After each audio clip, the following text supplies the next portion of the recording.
Hello, my dear lovely educators. This is Meenakshi Narula, founder and CEO at Mentoring the Mentors, an institute that accelerates your learning curve. In today's session, we will be talking about lesson plan in Hindi. आज के इस session में हम बात करेंगे lesson plan Hindi में हमने कैसे बनाना है। मैंने इंग्लिश के लेसन प्लान के बारे में डिस्कस किया था। लैंग्वेजेस जब हम पढ़ाएंगे वो similar kind of lesson plan हम बनाते हैं। उसमें मैंने आपके साथ जो फॉर्मेट शेयर किया था वो एक 40 मिनट्स की जो क्लास है उसको हम डिवाइड कैसे करते हैं डिफरेंट डिफरेंट मिनट्स में, कि हम मेन एक्टिविटी करते हैं उससे पहले हम एक्टिवेटिंग द प्रायर नॉलेज, पहले एक्टिविटी करते हैं, इंट्रोडक्टरी एक्टिविटी करते हैं, मेन एक्टिविटी करते हैं, फॉर्मेटिव असेसमेंट करते हैं, क्लोजर करते हैं। 40 मिनट को हम कैसे डिवाइड करना है हमने उसके बारे में उस लेसन प्लान में ये सीखा। साइंस का एक मैंने आपके साथ लेसन प्लान शेयर किया था जिसमें हमने ये बात की कि हम एक प्रॉपर पूरे लेसन का लेसन प्लान कैसे बनाएं, उसको पूरा एक स्टोरी के फॉर्म में कैसे डिपिक्ट करें, एक कड़ी से कड़ी कैसे जुड़ती जाए और हम अपने बच्चों को किस तरीके से वो कंटेंट डिलीवर करें। आज के इस हिंदी के लेसन प्लान में मैं आपको ये भी बताऊंगी कि किस तरीके से आपने एक एंटायर, पहले सपोज 15 दिन का एक लेसन प्लान आपने डेवलप करना है, उसको हम कैसे डिवाइड करेंगे डिफरेंट पार्ट्स में। लैंग्वेजेस के जो लेसन प्लान है वो ऑलमोस्ट सिमिलर होते हैं। आप कोई भी लैंग्वेज पढ़ाते हैं, हिंदी है इंग्लिश है, उसमें आपके पास ही लिटरेचर कंटेंट रहता है, ग्रामर कंटेंट रहता है, रियल लाइफ इंटीग्रेशन आपने करना है, तो आपको ग्रामर को और लिटरेचर के कंटेंट को पैरेलल लेकर चलना है। ठीक है, ऐसा तो नहीं हम करते पहले हम पूरा लिटरेचर पढ़ाते हैं फिर ग्रामर सिखाते हैं।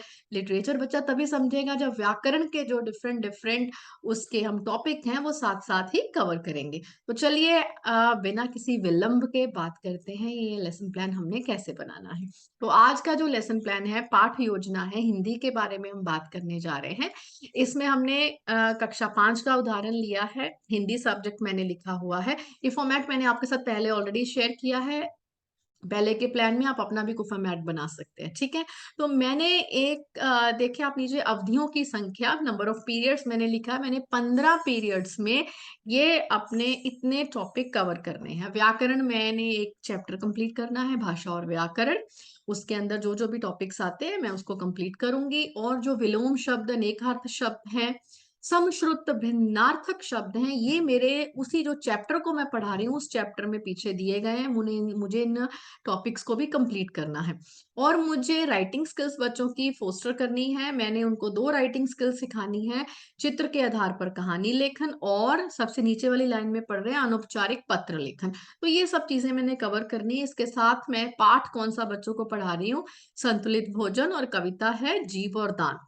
तो ये मैंने प्रपोज किया है कि मैं 15 दिन में, क्योंकि कोई छुट्टी भी नहीं आ रही है, तो मैं 15 पीरियड्स अपने लगाने हैं। ठीक है, उसके अकॉर्डिंगली मुझे ये टॉपिक्स उसमें कवर करने हैं। इसमें मैंने संडे छुट्टियां सब निकाला है, 15 working days I am talking about. ठीक है, तो मैं इसके साथ में डेट अपनी मेंशन कर दूंगी कि कब से कब तक मैंने ये कंप्लीट करना है। हमारे यूजली जो एकेडमिक कैलेंडर्स होते हैं उसमें पहले से ही हमने मेंशन किया होता है कि इस मंथ में हमारे पास कितने नंबर ऑफ वर्किंग डेज हैं। जैसे अभी 15 अगस्त आ रही है, इसमें और छुट्टियां आ रही हैं, राखी आ रही है, मोहर्रम आ रहा है, मतलब कि कुछ एक छुट्टियां हमारी इस मंथ में हो जाएंगी। तो अगर हमारे पास 20 वर्किंग डेज हैं, 15 वर्किंग डेज हैं, उसके अकॉर्डिंगली हमने ये प्लान किया कि मैंने इन 15 वर्किंग डेज में इस महीने में ये टॉपिक्स कवर करने हैं। ठीक है, तो चलिए अब आगे हम चलते हैं।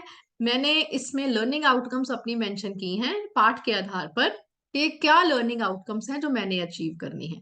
मैं चाहती हूँ कि पाठ के आधार पर अर्जित व्याकरण के ज्ञान को अपने जीवन में प्रयोग कर पाए। जो मैंने आपको पहले पूछा बताया कि पाठ में जो पीछे ग्रामर के टॉपिक्स दे रखे हैं, व्याकरण के टॉपिक्स, मैंने वो मेंशन करे। पाठ से मिले संदेश को व्यवहारिक प्रयोग में लाएंगे। जो उनको एक मॉरल मिल रहा है, जो एक शिक्षा मिलती है पाठ के आधार पर, उसको अपनी रियल लाइफ के साथ वो इंटीग्रेट कर सकते हैं। कविता जो पढ़ रहे हैं उससे मैंने कविता के जो मॉरल है उसमें से वो लिया है, वो नम्रता, सहनशीलता, साहस का व्यवहारिक प्रयोग करते हुए उसे सीखेंगे, अपने जीवन में अपनाएंगे। तो ये मेरा एक उद्देश्य है। मेरा मैं चाहती हूँ कि बच्चों में ये लर्निंग आउटकम ऑब्जर्व होना चाहिए। अपने विचारों, अनुभवों, ज्ञान और कल्पना के आधार पर उनको प्रोत्साहित किया जाएगा, जिसमें से वे स्वयं के विचारों को व्यक्त करने में वो सक्षम हो सकेंगे। तो ये मेरी लर्निंग आउटकम्स है। मैंने आपके साथ पिछली वीडियो में शेयर किया था, ये मैंने लर्निंग आउटकम्स जो हैं अपनी थोड़ी सी ट्वीक करी है as per the learning outcomes. जो मेरे पास आपके सामने स्क्रीन पर लर्निंग आउटकम्स नजर आ रही हैं, ये मैंने ली है एनसीईआरटी के मैनुअल में से। उसका लिंक मैं डिस्क्रिप्शन बॉक्स में शेयर कर दूंगी। एनसीईआरटी का जो लर्निंग मैनुअल है, वो हमारे पास लर्निंग आउटकम्स का जो मैनुअल है, वो एलिमेंट्री क्लासेस के लिए, सीनियर क्लासेस के लिए, हायर सेकेंडरी के लिए 3 पार्ट्स में अवेलेबल है। हायर सेकेंडरी का अभी ड्राफ्ट रेडी, पर आप डाउनलोड कर सकते हैं उसको before it is being finalised. आप उसको still you can use it, right. तो आप उसको डाउनलोड कर सकते हैं। तो ये हमारे सामने कुछ लर्निंग आउटकम्स हैं। ये हमारे पास अगर कक्षा 5 के लिए लर्निंग आउटकम्स दी है, मैं सारी तो अचीव नहीं कर सकती एक पार्ट में, एक कहानी में, ग्रामर के टॉपिक में। तो उसमें से कुछ एक मैं लर्निंग आउटकम्स ले लूंगी कि मैं किन लर्निंग आउटकम्स को अचीव करना चाहती हूँ। इसके लिए आपको बनाना पड़ेगा लर्निंग मैट्रिक्स, जो मैंने कॉम्पिटेंसी बेस्ड एजुकेशन के सेकंड नंबर वीडियो में बताया है कि आपको लर्निंग आउटकम्स जो है वो कैसे, उसके लिए लर्निंग अपॉर्चुनिटी मैट्रिक्स बनाना है। तो मैं उसका भी लिंक डिस्क्रिप्शन बॉक्स में शेयर कर दूंगी, आप उसको चेक कर सकते हैं। तो उसके बाद में मैंने यहाँ पे लिखा संसाधन। मेरे पास रिसोर्सेज कौन कौन से चाहिए।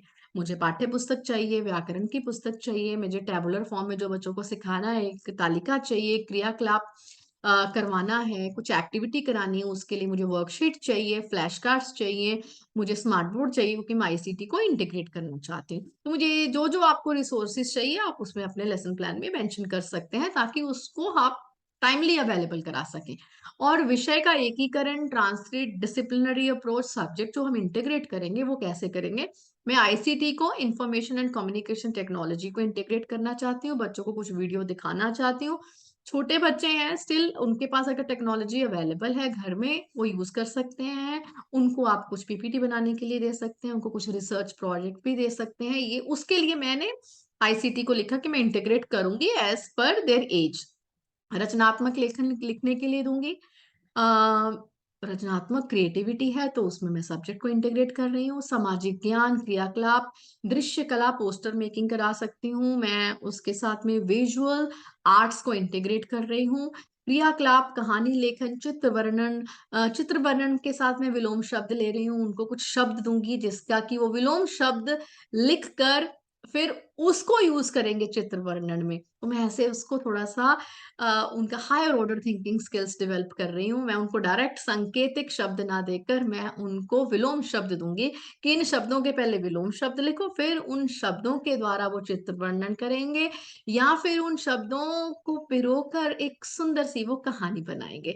तो एक भारत श्रेष्ठ भारत में बहुत अच्छे से इंटीग्रेट कर सकती हूँ। संतुलित भोजन की बात हो रही है, दो प्रांतों के जो इंटीग्रेटेड पेयर्ड स्टेट है, हम उनके भोजन के बारे में बात कर सकते हैं, कैसा खान पान है, कैसा किस तरीके से बनाते हैं, कैसे उनके टेस्ट हैं, हम वो उसकी बात कर सकते हैं।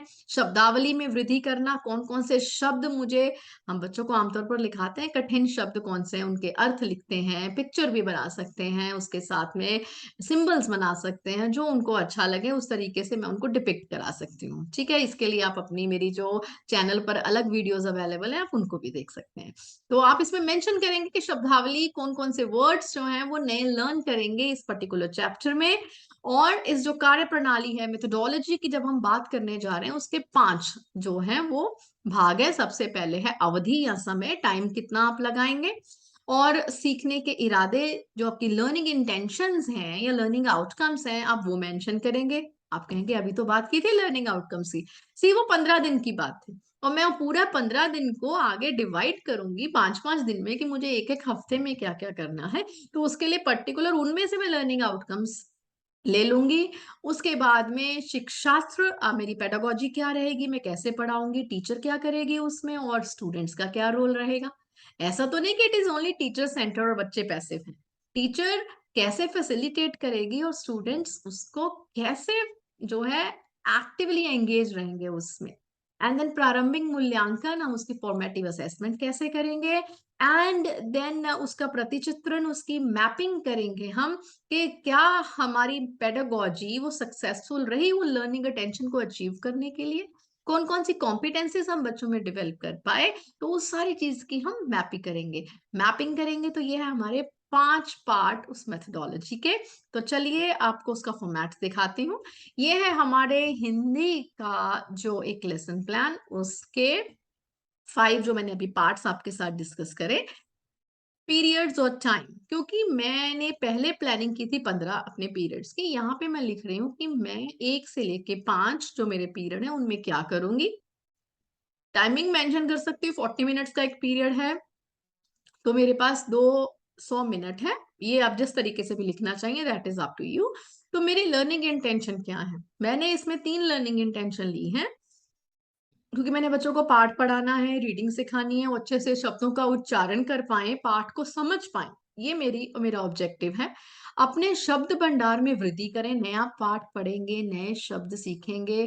जो मैंने अभी आपको दिखाए कौन से शब्द मैंने उसमें से लिस्ट करके बनाए, तो उसके साथ में शब्द भंडार में वृद्धि करेंगे, शब्दों का लिखित और मौखिक भाषा द्वारा वो प्रयोग भी करेंगे और व्यवहारिक व्याकरण संबंधित ज्ञान विकसित करेंगे।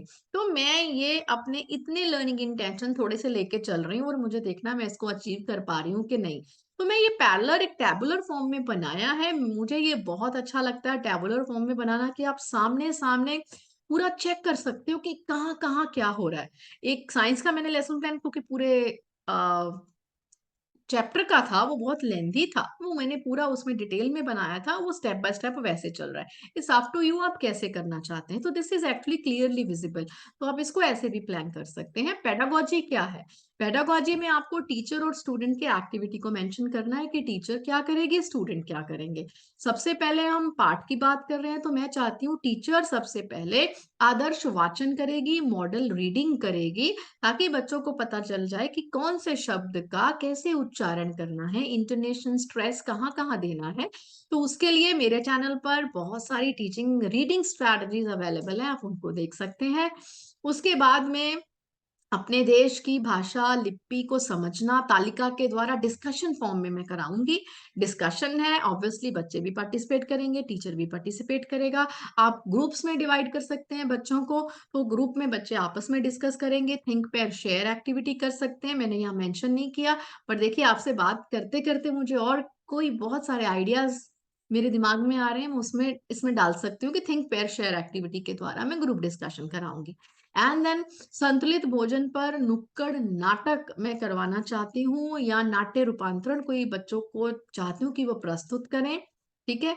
और इसके अलावा चित्र वर्णन मैं करवा, जैसे मैंने आपको पहले बताया, चित्र वर्णन के लिए मेरे पास यहाँ पर एक और आइडिया है कि मैं या तो, जैसे मैंने आपको पहले बताया, शब्द दूंगी, शब्द का विलोम शब्द लिखकर उसके द्वारा चित्र वर्णन करेंगे, तो वो थोड़ी हायर ऑर्डर थिंकिंग स्किल्स हो जाती हैं। बच्चे थोड़ा सा प्रॉब्लम सॉल्विंग स्ट्रेटजी के द्वारा पढ़ते हैं। और या फिर आईसीटी इंटीग्रेट करना है, तो मैं एक मूक वीडियो बच्चों को दिखा सकती हूँ, आवाज बंद करके एक वीडियो चल रहा है जिसमें कुछ बच्चे खा रहे हैं, कुछ बोल रहे हैं, वो उसको सिर्फ समझेंगे कि इसमें हो क्या रहा है।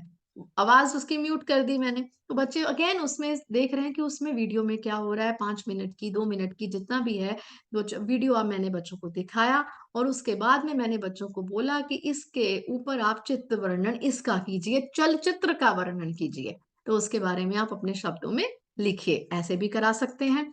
क्योंकि मैंने एक भारत श्रेष्ठ भारत का भी ऑब्जेक्टिव लिया है, तो मैं दूसरे प्रांत के भोजन के बारे में भी हम विचार विमर्श कर सकते हैं।